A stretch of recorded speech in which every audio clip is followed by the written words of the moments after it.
Para algunos no fue sorpresa.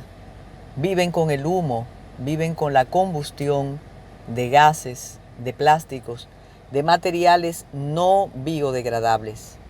Sin embargo, la tranquilidad de otros sectores habitacionales de Santo Domingo, del Distrito Nacional, sí fue una absoluta conmoción levantarse 3 días seguidos con un humo pestilente que no tenía otra explicación que Duquesa. De inmediato las autoridades comenzaron a tratar de mitigar los efectos de una combustión indetenible. Se habló de proyectos, de planes, de programas postergados y hubo una alusión al cambio de autoridad en Santo Domingo Norte. También se especuló con la posibilidad de haber incendiado de manera voluntaria los 4 costados de un vertedero que puede ser uno de los más grandes de la región y uno de los más contaminantes. Las protestas, los reclamos, las imputaciones y las insinuaciones se sucedieron. Tanto el ministro de Obras Públicas como las autoridades edilicias trataron de explicar, para algunos lo inexplicable, para otros la razón de un problema que no ha podido resolverse durante años y tiene varias gestiones en los distintos ayuntamientos que confluyen en Duquesa y no se soluciona nada. Es importante destacar que el vertedero recibe la basura de la capital y de los municipios colindantes. Duquesa siguió botando humo hasta finales de la semana y la promesa es que con el tratamiento adecuado esto no ocurra por el momento. Y como si fuera poco, se avisó la presencia de la arena del Sahara en la isla completita. El COVID-19 continúa, pero con algunas noticias positivas, y el ministro de Salud Pública concluyó la semana hablando de una letalidad aceptable. Se trata de remediar la posibilidad de contagio, sobre todo en los sitios más afectados y más vulnerables, y a la espera de lo que puede pasar en Puerto Plata luego de la acometida del famoso peregrino. Y como la Junta Central Electoral decidió, mediante una resolución, celebrar las elecciones el 5 de julio y una hipotética segunda vuelta el 26, los aprestos no se han hecho esperar.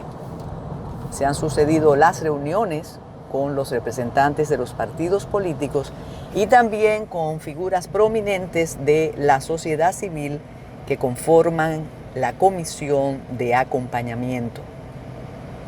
Los partidos políticos presentaron distintas sugerencias para que se puedan celebrar los comicios garantizando la salud de las personas que participarán en los mismos.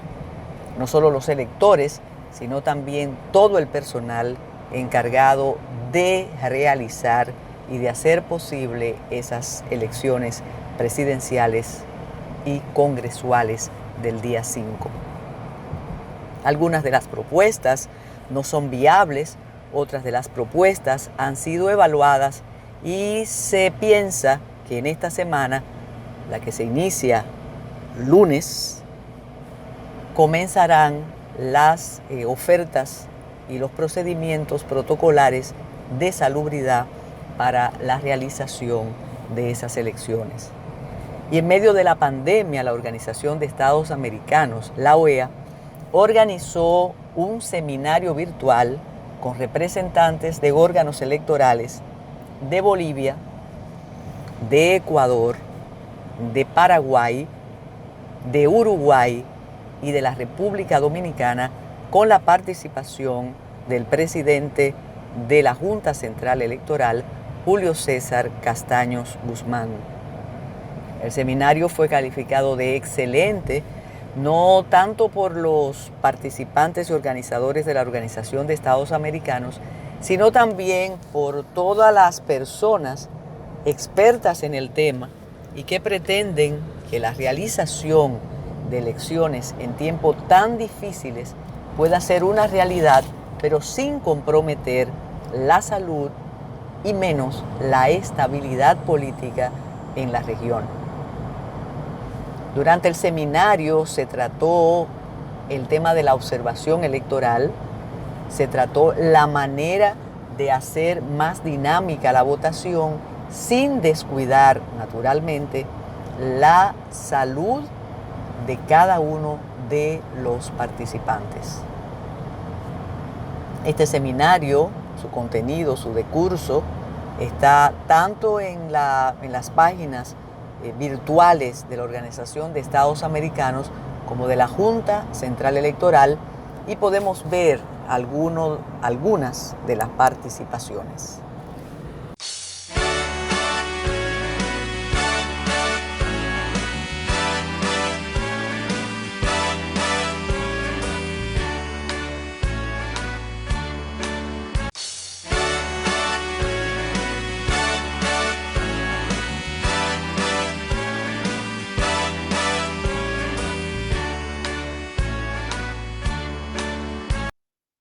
Muy buenos días, muy buenas tardes, dependiendo de dónde están ustedes, y bienvenidos a este seminario virtual Elecciones en tiempos de pandemia. Tenemos hoy un panel de lujo para la OEA con 5 autoridades electorales y el secretario para el fortalecimiento de la democracia.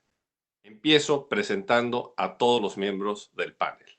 Nos acompañan el presidente de la Junta Central Electoral de República Dominicana, Julio César Castaños. Nos acompaña también la presidenta del Consejo Nacional Electoral de Ecuador, Diana Tamaint, la magistrada del Tribunal Electoral de Paraguay, Malena Huapenca, el vicepresidente de la Corte Electoral del Uruguay, Wilfredo Penco, y el presidente del órgano electoral plurinacional de Bolivia, Salvador Romero. Muchas gracias por acompañarnos en este tema y en este panel tan importante. Este panel y esta serie de paneles de la Secretaría de Fortalecimiento de la Democracia sería imposible sin el apoyo y el liderazgo del doctor Francisco Guerrero, que nos acompaña acá. Secretario, tiene usted la palabra.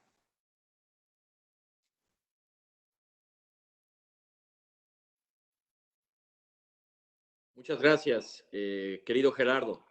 Quiero comenzar, en primer lugar, transmitiendo un mensaje de don Luis Almagro, el secretario general de la Organización de los Estados Americanos, quien ha venido dirigiendo a la organización en estos tiempos de prueba tan complejos y quien está muy complacido de que iniciemos con este webinar organizado a través de DECO, del espléndido trabajo de Gerardo de Icaza, de Yerutí, de Brenda Santamaría, de Luisa Ferreira, de todo su equipo, que hace posible que tengamos este diálogo virtual.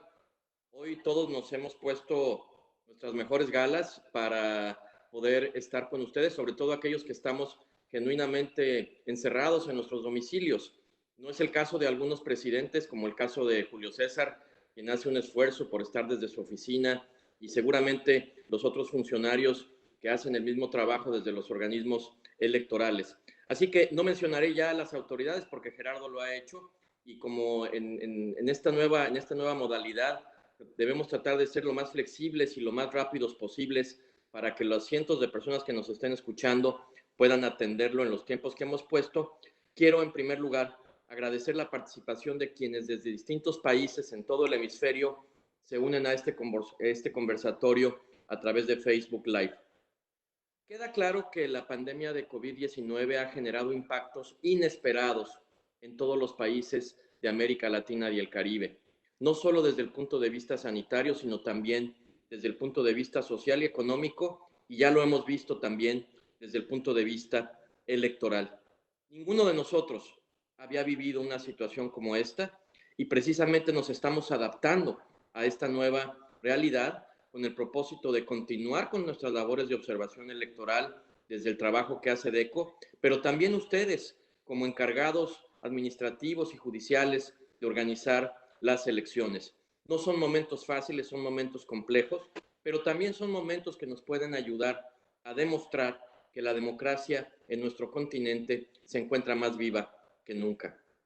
Esta situación nos ha planteado la necesidad de reformular el modelo del trabajo al que estamos acostumbrados y de reemplazarlo por uno en que los recursos tecnológicos juegan un papel fundamental. A pesar de la compleja situación, la Secretaría de Fortalecimiento para la Democracia de la OEA, con el mandato que nos ha dado don Luis Almagro, continúa trabajando y orientando sus esfuerzos para garantizar el fortalecimiento, pero lo más importante, el sostenimiento de la democracia. La pandemia nos ha ofrecido la oportunidad de hacer uso de innovaciones tecnológicas y crear nuevas formas de participación. En este sentido, la Secretaría de Fortalecimiento de la Democracia se complace en dar inicio el día de hoy, hablando de elecciones durante la pandemia, a una serie de conversatorios virtuales sobre democracia en tiempos del COVID. El coronavirus, esta pandemia terrible que hemos vivido, como la crisis económica que acarrea, trae consigo problemas globales que solo podrán resolverse efectivamente a través de la cooperación internacional coordinada. Nunca antes como ahora el multilateralismo ha sido útil y será útil para los países en la necesidad de una respuesta coordinada ante la pandemia. La crisis generada por el COVID-19 exige instituciones con capacidad y flexibilidad para responder a las necesidades más apremiantes de los países. Es por tanto esencial coordinar el apoyo entre los países del hemisferio en todos los niveles. En esta dirección, las autoridades electorales se enfrentan a importantes retos para poder desarrollar procesos electorales de manera segura y confiable que permitan a los ciudadanos elegir libremente a sus representantes, pero sobre todo haciéndolo de la mano de las recomendaciones que hace cada autoridad sanitaria de cada país. Hay que recordar que mantener la salud de los votantes, de las votantes, es al final del día el objetivo supremo que se está buscando en todas las sociedades. Pese a que en el contexto actual prima la salud pública, también es necesario evaluar todas las posibilidades para garantizar elecciones libres, justas, accesibles y seguras. La pandemia se convierte así en una oportunidad para plantear nuevas alternativas dirigidas al perfeccionamiento de medidas y regulaciones de contingencia que podrán y deberán ser útiles para las futuras crisis. De la misma forma en que las autoridades electorales deberán hacer uso de su creatividad para adaptarse a la coyuntura originada por la pandemia y garantizar un derecho que en este momento es un derecho muy importante, el derecho al sufragio. También, y Gerardo de Icaza y su equipo lo viven todos los días, la observación electoral internacional debe buscar alternativas innovadoras. El equipo del Departamento para la Cooperación y Observación Electoral de la OEA continuará trabajando activamente para ofrecer la mejor asistencia técnica posible a los Estados miembros de la Organización de los Estados Americanos. Estamos evaluando todas las opciones disponibles para poder cumplir con nuestra misión de observar a pesar de esta crisis pandémica, siempre apegados a los principios internacionales en la materia y siguiendo las recomendaciones y lineamientos de las autoridades sanitarias. Trabajamos para coordinar la observación en las elecciones presidenciales de la República Dominicana. Julio César, de manera especial te envío un abrazo. Sé que has tenido actividades muy intensas, muy profundas. No has tenido un minuto de respiro y te mantienes ahí en la trinchera, trabajando de la mano de tu equipo, de la mano de los demás miembros de la Junta. Es importante recordar que recientemente se ha entregado el informe de auditoría y seguimos colaborando activamente con la autoridad electoral en la República Dominicana, a quien reconozco su actitud abierta y constructiva para tomar en consideración toda la información que la misión de observación electoral y la propia Secretaría General de la OEA pone para el conocimiento de la democracia dominicana. Asimismo, continuamos trabajando de manera cercana con la autoridad electoral en Bolivia y revisando las opciones para cumplir con la observación en las próximas elecciones. Salvador, te conocemos de hace mucho tiempo, sabemos de tu capacidad profesional, el enorme reto que has enfrentado al asumir las riendas del órgano electoral en Bolivia y por supuesto estaremos acompañándote tanto en la asesoría técnica como en las misiones de observación electoral.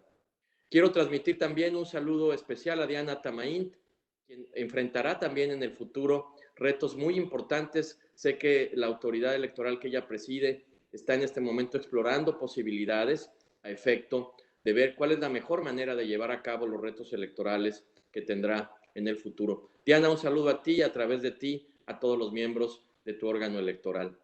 Gusto especial me da ver a María Elena Guapenca, vieja amiga y compañera de muchas batallas, que nos acompaña desde su residencia en Paraguay. María Elena también será seguramente en el futuro alguien que estará muy vinculada con las actividades electorales en su país. Y finalmente, decir también que me da mucho gusto tener a Wilfredo Penco, con quien hemos compartido tanto desde misiones de observación electoral como la posibilidad de participar como invitados especiales en los procesos en el Uruguay. Wilfredo, un saludo afectuoso y un gran abrazo desde este espacio. Y mientras seguimos hablando, continuamos haciendo seguimiento cercano al proceso de reconteo de votos en las elecciones del 2 de marzo en Guyana. Una observadora y un observador nuestro se encuentran, mientras estamos hablando, trabajando en estas misiones. Han sido así 6 meses complejos para las elecciones de la región, incluso antes de la crisis originada por la pandemia. Durante los próximos 18 meses hay programadas más de 30 elecciones en la región. Por eso es fundamental que la crisis de salud, la crisis socioeconómica, no se convierta también en una crisis política. Esa es una de las grandes responsabilidades que tenemos todos los demócratas latinoamericanos, que la democracia siga fluyendo de la mejor manera. Mantenemos intacto nuestro compromiso con la democracia y encontraremos las mejores herramientas para seguir observando los aspectos esenciales de los procesos electorales en el hemisferio. En este momento desafiante, debemos asegurar espacio y derechos para todas las personas a través de la implementación de medidas oportunas y extraordinarias que garanticen no solo los derechos políticos de los ciudadanos, sino también el derecho a la salud y el derecho a la vida, que son, diría yo, los dos grandes derechos esenciales que acompañan a la civilización en este momento. Así que muchas gracias por estar con nosotros. Con este evento arrancamos esta serie de seminarios. Gerardo, te agradezco mucho todo tu trabajo y el de tu equipo para la organización de este foro, y tenemos una alineación de lujo, bastante equilibrada regionalmente, y por supuesto también celebrando que hay un número importante de mujeres, porque esto nos demuestra que la participación de las mujeres en la democracia se encuentra viva y activa en nuestro continente. Así que felicidades a todos, arrancamos y pues a darle, porque es el momento de discutir desde la perspectiva y la trinchera de cada uno de ustedes cuál ha sido su experiencia, y estoy seguro que este será un programa que veremos en 20 años, en 10 años, y recordaremos como un episodio histórico, el momento que a través de estas plataformas tecnológicas logramos estar todos juntos a pesar de no estar en el mismo lugar. Felicidades y enhorabuena por la organización de este evento. Muchas gracias, señor secretario. Y como usted bien dice, en efecto, estamos todos juntos, y creo que una de las grandes virtudes que tiene, si alguna, esta situación es que es una situación que todo el mundo está viviendo con fases o desfasadamente, pero juntos, y es un reto para todos. Y ahí es muy importante aprender de las experiencias que están funcionando en el mundo. El DECO ha dado seguimiento puntual, digamos inclusive diario, de, por ejemplo, el número de infectados en Corea desde las elecciones, y hemos visto que la gran política, que es más una política de salud implementada a las elecciones, ha dado frutos, y han subido de 10.500 infectados a solo 10.800 infectados en más de 2 semanas. Es decir, ha sido exitoso. Han logrado detener ese crecimiento exponencial de este virus, esa multiplicación. Y por eso creo que es fundamental que las instituciones electorales trabajen dentro del sistema de salud, cuidando su autonomía, pero no podemos pedirle a las autoridades electorales que resuelvan un problema que no es de ellos. Y la pandemia está. Y hay que tener, como usted bien dice, elecciones y participación política. Ese balance es fundamental. Presidente Castaños, muy buenos días. Una de las cosas que se ha reinventado también ahora es la forma de hacer campaña política. Hay que recordar que no es solo organizar el proceso electoral, sino hacer campaña por parte de los actores políticos. Y hemos visto cosas inéditas, insólitas. En su propio país hemos visto candidatos que traen pruebas del extranjero, que antibacterial, que entregan material como tapabocas, mascarillas, distintas cosas. ¿Qué opina la autoridad electoral de esta forma de hacer campaña? Y le dejo a usted la palabra, presidente, y es un gusto verlo nuevamente. Espero verlo pronto allá. Así es. Bueno, antes que todo, señores, muy buenos días o buenas tardes, dependiendo del horario de cada uno de los países que están presentes. Me orgullo de nuevo un saludo a todos y a todas, y creo que esta es una reunión histórica, este foro, sobre todo por la dimensión que tiene. Yo debo decir lo siguiente, primero, ¿cómo llegó la Junta Central Electoral a la decisión de posponer la fecha de las elecciones, que las teníamos el día 17 de mayo? La fuerza mayor y el hecho de que tuviésemos precisamente una situación de pandemia y emergencia sanitaria determinó que el día 17 de mayo fuese una fecha prácticamente no propia y no válida para la seguridad de los dominicanos, de las dominicanas.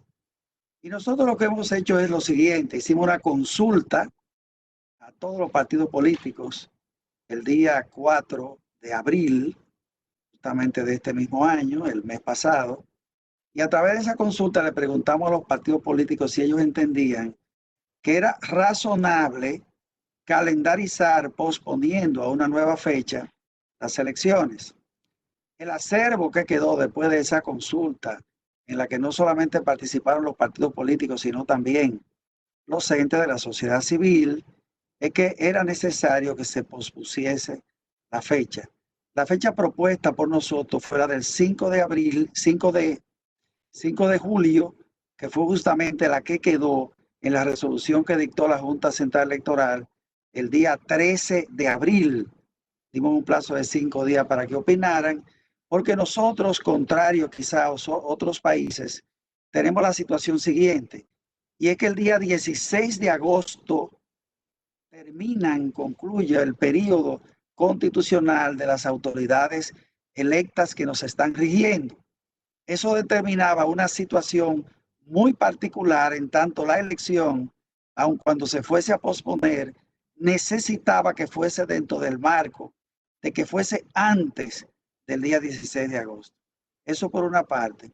Por otra parte, también es bueno decir que desde el día 19 de marzo, nosotros tuvimos elección municipal el día 15 de marzo, y sucede que ya el 19 de marzo el Congreso dictó un estado de excepción a petición del Poder Ejecutivo. Los estados de excepción, que son constitucionales en nuestro país, los determina el Congreso de la República, y este determinó que sí, que en efecto existían, y dictó 25 días de estado de excepción. Estado de excepción que fue pospuesto 2 veces más, estado de excepción que concluye y termina el día 17 de mayo. Justo concluye el día que debieron haber sido las elecciones desde el punto de vista de la convocatoria a las asambleas electorales que de ordinario hace la Constitución de la República. Ahora bien, teniendo nosotros ya decidido que es el día 5 de julio la elección, una elección que tiene la particularidad de que es en el nivel presidencial y en el nivel congresual. Tenemos las diputaciones, tenemos los senadores y tenemos los encargados del Poder Ejecutivo para ese día.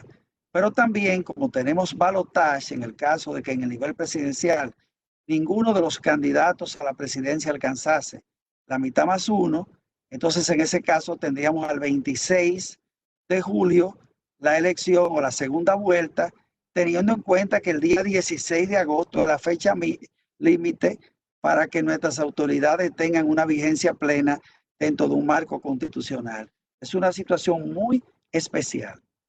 Entonces, ¿qué pasa? Pues ahora estamos nosotros en los trabajos que corresponden a la creación de un protocolo sanitario, precisamente recibiendo de parte de autoridades electorales, de instituciones internacionales, de la Oficina Panamericana de la Salud, de autoridades de salud pública, cómo hacerlo.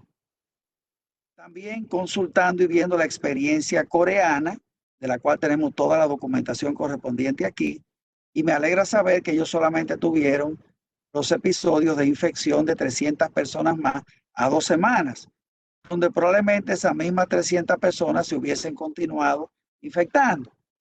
Pero de todas maneras, nosotros aquí en la República Dominicana tenemos las autoridades que van siguiendo muy de cerca todo lo que es el asunto de las medidas que ya fueron dispuestas para el distanciamiento social, y las mismas prohíben la circulación de las personas, las reuniones como tal, las limitaciones de los servicios que se dan de ordinario, así como limitaciones en los establecimientos comerciales. Tenemos una situación muy particular, pero al mismo tiempo el apremio de que las elecciones tienen que ser antes del 16 de agosto para no vernos en la situación de un no deseado interregno o ausencia de soberano legítimo y legal en un momento determinado. Por lo demás, también en lo que tiene que ver con la campaña electoral que hacen los candidatos, esta lógicamente también ha sufrido un impacto.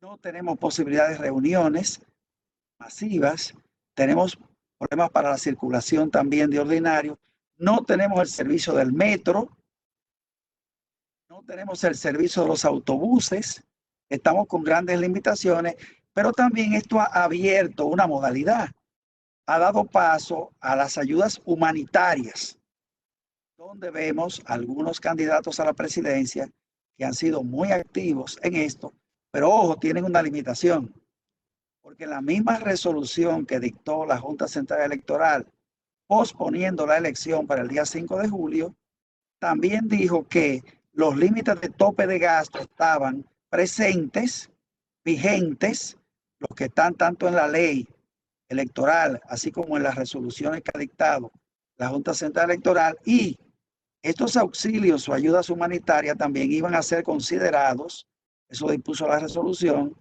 como dentro del límite de los topes de gasto respecto de la información que tienen que dictar, que declarar esos candidatos y esos partidos políticos una vez termine como tal la campaña electoral. Pero por lo demás, yo pienso que esta situación de la pandemia de COVID determina un gran reto para los órganos electorales como tal, más en la situación que está la República Dominicana. También agrego este punto, nosotros tenemos 3 circunscripciones en el exterior, porque nuestra Cámara de Diputados tiene 7 representantes que habría que elegir y corresponden a 3 circunscripciones distintas donde están Europa, precisamente los países más afectados.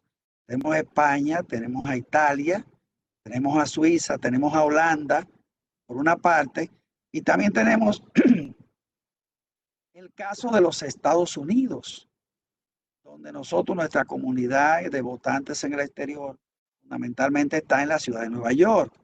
Pero no solamente tenemos Nueva York, la circunscripción número 1, tiene al Canadá, tiene a New Jersey, tiene a Massachusetts, tiene a Nueva York, tiene a Washington, tiene la Florida, que ya correspondería a la circunscripción número 2, pero eso también tiene el reto de que las limitaciones que pone la soberanía de los estados receptores, porque nuestro voto es presencial.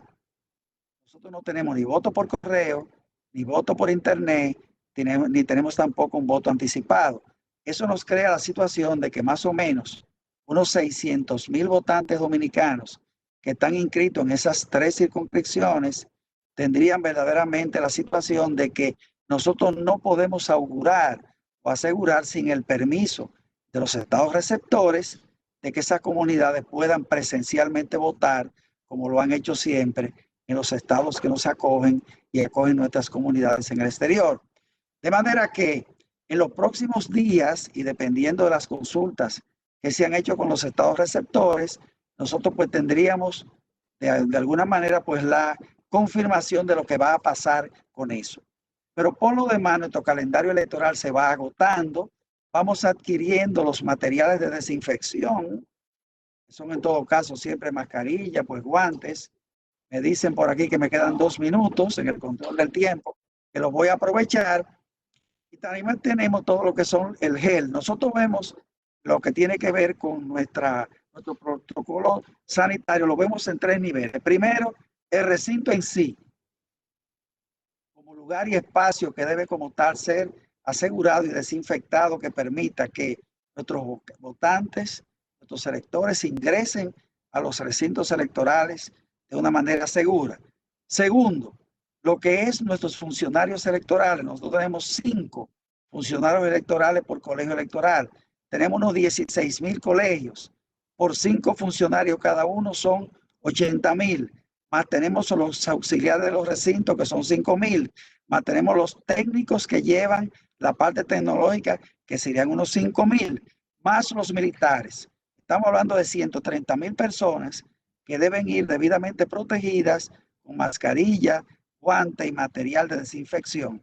También tenemos el elector en sí, a lo cual les estamos pidiendo y tenemos que protegerlo, pidiéndole que vayan con mascarilla, que van a ser desinfectados en sus manos al momento de llegar y que deberán en lo posible ir auxiliados con guantes y material de protección. Este protocolo, del cual hay un esbozo, ha sido sometido a consulta de los partidos políticos y nosotros esperamos que en breve tener conformado lo que sería ya propiamente hablando la decisión por resolución de este protocolo de sanitario. También tenemos todo lo que es la parte que corresponde a los kits electorales, el auxilio en la adquisición de todos los materiales que se necesiten, boletas, etcétera. Todo esto está dispuesto, ordenado, y la Junta Central Electoral ha seguido trabajando a todo vapor para que estas elecciones tengan lugar el 5 de julio. Mucha gente me dice, bueno, y si vamos a decir, el desarrollo de la pandemia por alguna razón no permitiese o llevase los esfuerzos de la Junta Central Electoral a una situación donde eso sea imposible, bueno, vamos a dejar que el tiempo hable, pero la decisión sí o sí de la Junta Central Electoral es que las elecciones tengan lugar el día 5 de julio y que si hubiese la necesidad de una segunda vuelta, la misma tenga lugar el día 26 de julio de este año. Señores, muchas gracias. Muchas gracias, presidente, por su respuesta y muchas gracias por ajustarse al tiempo. Me informan que ya tenemos personas viéndonos de más de 25 países y combinados en los 2 Facebooks de la OEA y el DECO, más de 1,500 personas viéndonos. Muchísimas gracias por su interés y por su asistencia.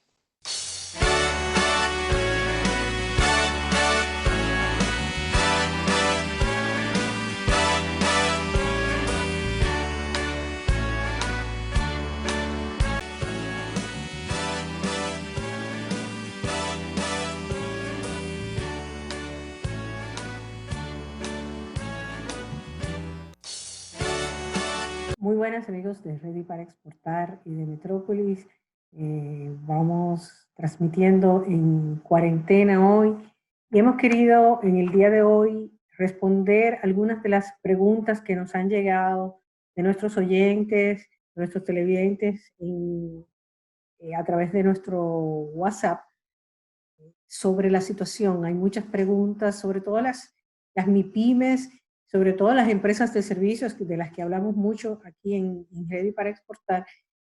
Se hacen preguntas de cómo les afecta esta pandemia y de las perspectivas de negocios. Hay muchas decisiones, hay muchos temores, hay muchas decisiones y vamos a responder algunas de estas preguntas. ¿Cómo afecta la crisis del coronavirus a las exportaciones? Organismos internacionales están haciendo proyecciones tanto a nivel mundial, como en el caso de la Organización Mundial del Comercio, como a nivel regional, en el caso de la CEPAL, hace para América Latina y el Caribe. Todos están tratando de ver las perspectivas de hacia dónde va el mundo, a dónde van las tendencias, a dónde va la región. Lo que todo el mundo está de acuerdo, por supuesto, es en que vamos a ver una fuerte baja de la demanda a nivel internacional, tanto de bienes como de servicios. Ya lo estamos viendo, pero las proyecciones hacia finales del 2020 es que en todas partes del mundo vamos a ver una recesión económica. Al principio las proyecciones decían, del Banco Mundial decía que la República Dominicana iba a tener un crecimiento cero, que en este caso era muy positivo. Todavía las proyecciones dicen que República Dominicana va a tener una contracción mucho menor que la mayoría de los países de América Latina y el Caribe, porque obviamente veníamos de un crecimiento sostenido de nuestra economía, por lo tanto, vamos a ver que esto va a ir contribuyendo a que nuestra recesión no sea tan grande. Sin embargo, por supuesto, nuestra economía no va a escapar del hecho de que hay una recesión en todas partes del mundo. ¿Por qué? Porque baja la demanda. Hay estimaciones que dicen que solamente en turismo la demanda va a caer un 80%. Por supuesto, los aeropuertos en el mundo están prácticamente detenidos. Solamente se está viajando lo indispensable para el regreso de nacionales a nuestro país, así como de que nacionales de otros países regresen. Pero prácticamente todos los vuelos, todos los países están cerrados a visitantes del exterior, lo que hace que los hoteles estén prácticamente vacíos en todas partes del mundo. El comercio se habla de una contracción de un 30 al 40%, pero obviamente todo eso son estimaciones porque eventualmente esto puede, a medida que pasemos más meses encerrados, pues obviamente estas proyecciones van a ir empeorando. También muchos países han tomado medidas de proteccionistas, lo que hace que la compra y venta de bienes y servicios, sobre todo los bienes que tienen que ver con la parte médica, se contraigan, se detengan, las cadenas de valor. Habíamos llegado a un mundo tan interconectado en el que un avión Boeing, por ejemplo, era fabricado, sus partes eran fabricadas en 100 y 200, 100 ciudades en el mundo, con múltiples empresas, cada quien haciendo partes diferentes, pero todas llegaban a tiempo para que en Seattle ensamblaran un avión Boeing. Esta realidad, pues obviamente ha cambiado y el mundo se está replanteando qué hacer al respecto, porque no solamente es que no vamos a poder comprar ciertos insumos, hemos visto lo que está pasando con las mascarillas, con otros de los insumos médicos, sino que lo que necesitamos para suplirnos, para fabricar o para dar un servicio, puede que no esté disponible en el futuro inmediato, cuando agotemos las existencias que existen tanto en nuestra empresa como en nuestro país. Otro tema son las condiciones de pago. Por supuesto, todo el mundo está pidiendo consideraciones, créditos, así como nosotros le estamos pidiendo al Estado y a nuestros suplidores, a nuestros acreedores. Igual la gente a la que le estamos vendiendo están pensando en eso. Entonces, obviamente nos estamos viendo ante una realidad completamente diferente que está alterando, pero va a alterar aún más la economía y también el funcionamiento de los mercados. Como una forma positiva, digamos, también hemos visto cómo se ha alterado la realidad de negocios, y que todo el mundo, estuviera listo o no estuviera listo, está haciendo negocios online, no está intentando o está preparándose para hacer negocios online, porque todo el mundo está en sus casas, está conectado, y este es el único vehículo de comunicación, de contacto para venta con todos nuestros suplidores esta era una realidad que ya existía, pero que obviamente la crisis del COVID la ha hecho mucho mayor. ¿Qué puede hacer mi empresa mientras dura la crisis? En dos palabras, adaptarnos e innovar. No hay de otra. La primera, por supuesto, es asegurar, como hemos asegurado, la salud de nuestros colaboradores, la salud de todos los miembros de nuestra empresa. Hemos aportado a la comunidad, estamos aportando a la comunidad, quedándonos en casa, pero ayudando a que nuestros empleados se queden en casa, pero también muchas empresas han contribuido con lo que puedan, con ideas, con información, con formación, con información, o transformando lo que hacen desde las grandes firmas de lujo, un Louis Vuitton que está haciendo mascarillas, a una empresa de ron que está dando alcohol para fines médicos, etc. Todo el mundo está tratando de qué puedo contribuir. Eso es lo primero, porque lo primero es la salud de toda nuestra comunidad. Pero luego, como empresa, tenemos que ver primero, dónde vamos a reducir gastos, dónde vamos a eficientizar lo que hacemos. El flujo de caja es importante, tenemos que calcular qué tenemos, de qué disponemos si estamos parados, cuando volvamos a abrir, o aunque no estemos parados, estamos trabajando desde casa, aún así han habido ciertas concesiones para pagos, etcétera, pero eventualmente vamos a tener que volver a pagar y hay cosas, gastos recurrentes que estamos pagando constantemente. Por lo tanto, tenemos que ver cómo disminuimos los costos de manera que podamos preservar ese flujo de caja lo más que podamos. La capacidad de adaptarnos a trabajar online nos abre áreas donde podemos reducir costos. La contratación de servicios que antes pensábamos que necesitábamos la persona en nuestras oficinas, ya sabemos que no tienen que estar en nuestras oficinas. Las personas que antes trabajaban por cuenta propia, pero que no tenían un ritmo de trabajo para entregar, pues ahora se han visto esto cambiar. Por lo tanto, hay formas de ahorrar costos, de ser más eficientes, por lo tanto, ahorramos costos y podemos entregar servicios online que antes hemos visto y hemos estado apoyando empresas y a prestatarios de servicios individuales, tanto en República Dominicana como en otros países, que están haciendo el switch, cambiando y aprovechando este tiempo para preparar los paquetes, empaquetar sus servicios de una manera que no solamente puedan suplir eficientemente al mercado local, sino también para exportación, buscando ideas de manera que puedan generar ingresos, aunque tal vez no los mismos niveles, pero por lo menos generar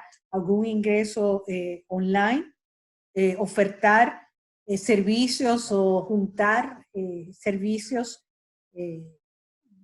que ofrezcan un valor ante la situación. Hemos visto cómo, por ejemplo, se han multiplicado los servicios de supermercados, de compra, de cajas de comida, que ya eran tendencia en otros países. Ahora tenemos cajas de fruta, cajas de víveres, etcétera, empaquetadas y entregadas a domicilio.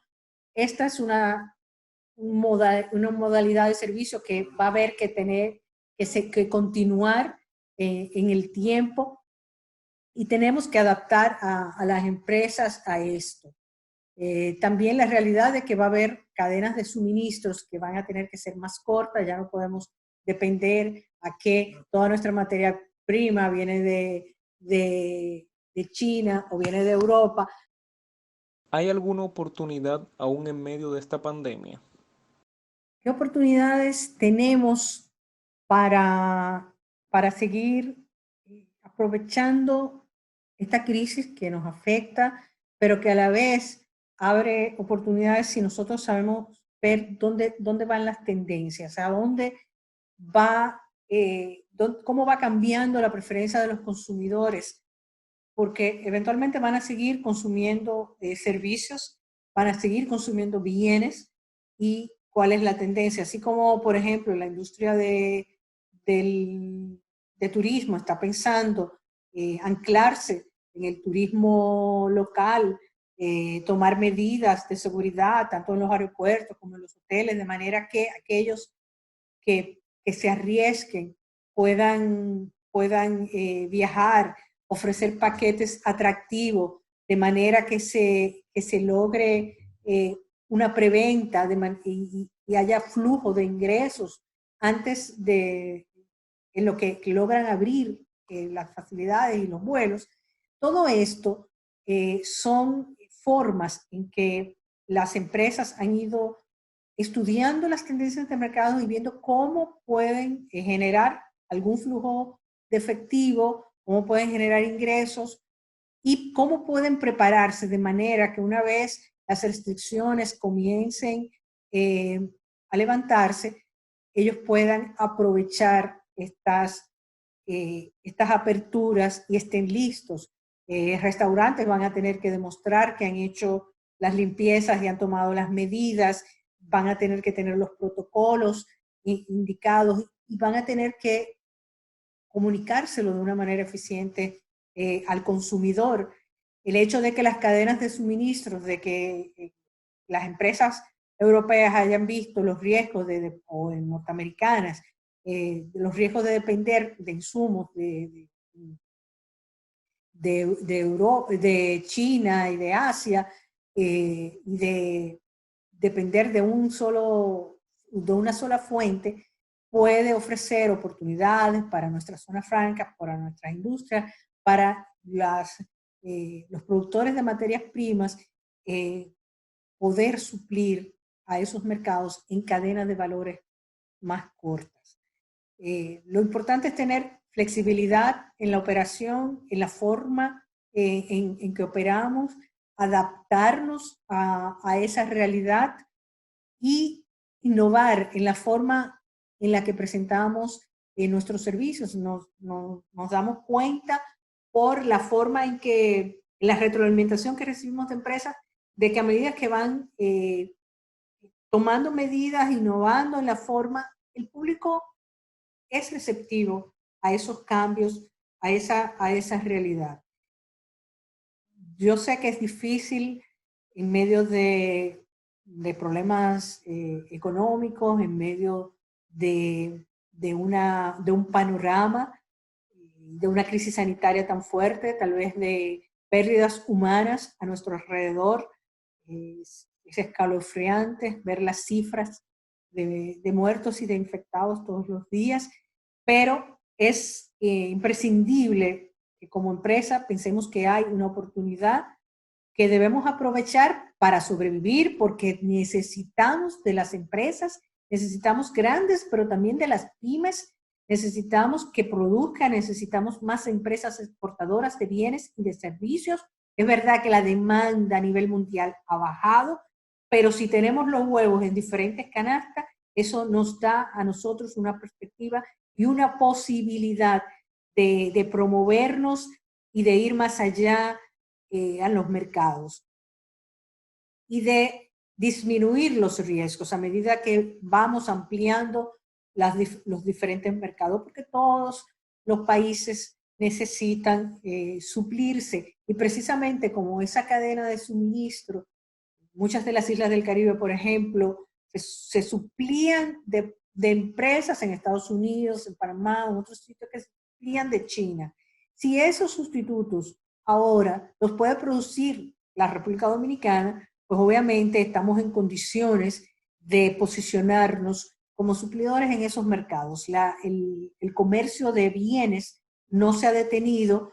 En muchos países los alimentos le han levantado las restricciones, no solamente arancelarias, sino le han eliminado el ITEVI, los que pagaban ITEVI, le han eliminado otros tipos de trabas, porque las necesidades son importantes y hay que satisfacer las necesidades de las poblaciones en esos países, y esos son los espacios donde podemos posicionarnos para suplir. Hay un superávit de productos en nuestro agro, gracias a Dios. Bueno, ¿cómo aprovechamos esto en algunos de los mercados donde esas demandas existen, sobre todo los mercados del Caribe, pero también mercados internacionales en América Latina y en otros, porque algunas empresas se reportan y algunas instituciones reportan que les llegan todos los días demandas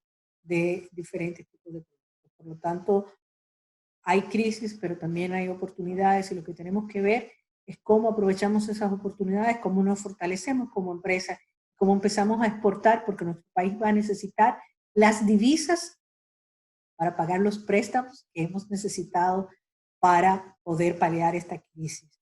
Entonces, la forma más importante para generar esa divisa, ya que el turismo pues va a tomar un tiempo más en desarrollarse, en volver a los niveles en los que estaba antes de la crisis, pues hay otros servicios que sí están en demandas y hay otras oportunidades. ¿Dónde puedo buscar ayuda?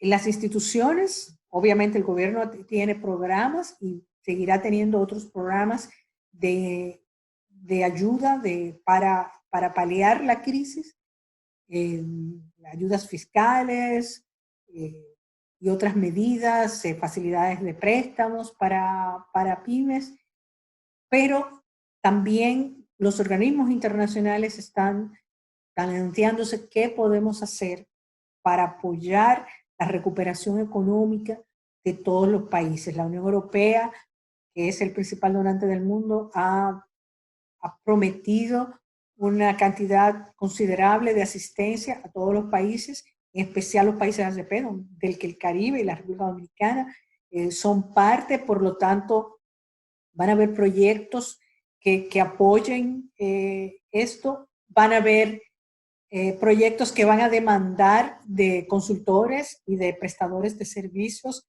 del área de las TIC, porque ahora todos quieren hacer algo con comercio electrónico, así que todo el que hace plataformas online y que tiene tecnología, desarrolla software, etcétera, también han invertido en esto. O sea que hay oportunidades que dentro de este panorama sombrío que debemos aprovechar, y por eso estamos llamando la atención respecto a esto, porque hay esas oportunidades y porque debemos aprovecharlos. Debemos revisar las páginas del BID, del Banco Interamericano de Desarrollo, de Caribbean Export, del Banco Mundial, del Centro de Comercio Internacional, de la Unión Europea, donde periódicamente están publicando todas esas oportunidades de fondos, que la mayoría son fondos donados. También hay préstamos blandos, pero en general los préstamos de las MIPYMES se hacen a través de los bancos de desarrollo locales, pero sí hay asistencia técnica, hay conexiones, hay encuentros virtuales, hay mucha formación en estos momentos, muchos webinars gratuitos y mucha formación gratuita que está disponible, que podemos usar para ir mejorando. Por lo tanto, el mensaje es: hay un gran reto, el panorama del comercio internacional es difícil, es sombrío, pero a la vez hay oportunidades dentro de ese panorama, hay oportunidades para que nuestras MIPYMES se fortalezcan, para que nuestras MIPYMES de bienes y de servicios puedan exportar y puedan aprovechar algunas de las oportunidades que se vislumbran. Esas oportunidades van a estar ahí de los que se adapten e innoven más. Adaptación e innovación son las claves para poder sobrevivir esta crisis y lograr que nuestra empresa sea sostenible en el tiempo y pueda participar y contribuir en la República Dominicana a superar la crisis.